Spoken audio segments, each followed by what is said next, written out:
ಶಾಸಕರಾದ ಆರ್.ವಿ. ದೇಶಪಾಂಡೆಯವರ ಹಳಿಯಾಳದ ಮನೆಯಲ್ಲಿ ಚೌತಿ ಸಂಭ್ರಮ. ಶ್ರೀ ಗೌರಿ ಗಣೇಶ ಚತುರ್ಥಿಯ ಪ್ರಯುಕ್ತ ಬುಧವಾರ ಶಾಸಕರು ಹಾಗೂ ರಾಜ್ಯ ಆಡಳಿತ ಸುಧಾರಣಾ ಆಯೋಗದ ಅಧ್ಯಕ್ಷರಾದ ಆರ್.ವಿ. ದೇಶಪಾಂಡೆಯವರು ಹಳಿಯಾಳ ಪಟ್ಟಣದಲ್ಲಿರುವ ತಮ್ಮ ಸ್ವಗೃಹದಲ್ಲಿ ಎಂದಿನಂತೆ ಈ ವರ್ಷವೂ ಶ್ರೀ ಗಣೇಶನ ಮೂರ್ತಿಯನ್ನು ಪ್ರತಿಷ್ಠಾಪಿಸಿ ಕುಟುಂಬಸ್ಥರೊಂದಿಗೆ ವಿಶೇಷ ಪೂಜೆಯನ್ನು ನೆರವೇರಿಸಿದರು. ವಿಘ್ನ ವಿನಾಶಕ ಗಣಪತಿ ಸರ್ವರಿಗೂ ಸುಖ, ಶಾಂತಿ, ಸಮೃದ್ಧಿ, ಆರೋಗ್ಯ, ಐಶ್ವರ್ಯವನ್ನು ಕೊಟ್ಟು ಸನ್ಮಂಗಲವನ್ನು ದಯಪಾಲಿಸಲಿ ಎಂದು ಆರ್.ವಿ. ದೇಶಪಾಂಡೆಯವರು ಪ್ರಾರ್ಥಿಸಿದರು. ಇಂದು ಬುಧವಾರ ಸಂಜೆ 7:30 ಗಂಟೆ ಸುಮಾರಿಗೆ ಶ್ರೀ ಗಣೇಶನಿಗೆ ವಿಶೇಷ ಪೂಜೆ ಪ್ರಾರ್ಥನೆಯನ್ನು ಆರ್.ವಿ. ದೇಶಪಾಂಡೆಯವರು ಕುಟುಂಬ ಸಮೇತರಾಗಿ ನೆರವೇರಿಸಿದರು. ಈ ಸಂದರ್ಭದಲ್ಲಿ ಆರ್.ವಿ. ದೇಶಪಾಂಡೆಯವರ ಧರ್ಮಪತ್ನಿ ರಾಧಾಬಾಯಿ ಆರ್. ದೇಶಪಾಂಡೆ, ಪುತ್ರ ಪ್ರಸಾದ್ ಆರ್. ದೇಶಪಾಂಡೆ, ಸೊಸೆ ಮೇಘನಾ ಪ್ರಸಾದ್ ದೇಶಪಾಂಡೆ ಹಾಗೂ ಮೊಮ್ಮಕ್ಕಳು ಮತ್ತು ಕಾಂಗ್ರೆಸ್ ಮುಖಂಡರು ಹಾಗೂ ಸಾರ್ವಜನಿಕರು ಉಪಸ್ಥಿತರಿದ್ದರು. ಗೌರಿ ಗಣೇಶ ಹಬ್ಬ ನಮ್ಮ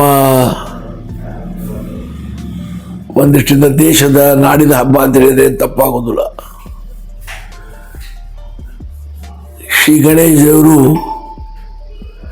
ಎಲ್ಲರ ಕಷ್ಟ ವಿಘ್ನ ದೂರ ಮಾಡುವ ದೇವರು, ಭಾಳ ಪ್ರೀತಿಯ ದೇವರು, ಯಾವಾಗಲೂ ನಗ್ತಾ ನಗ್ತಾ ಇರುವ ದೇವರು. ಹಾಗಾಗಿ ಆ ದೇವರ ಸ್ವಾಗತ ಮನೆಯಲ್ಲೇ ಆಗ್ತದೆ. ಅದು ನಾವೆಲ್ಲರೂ ಮಾಡೋದು ಭಾಳ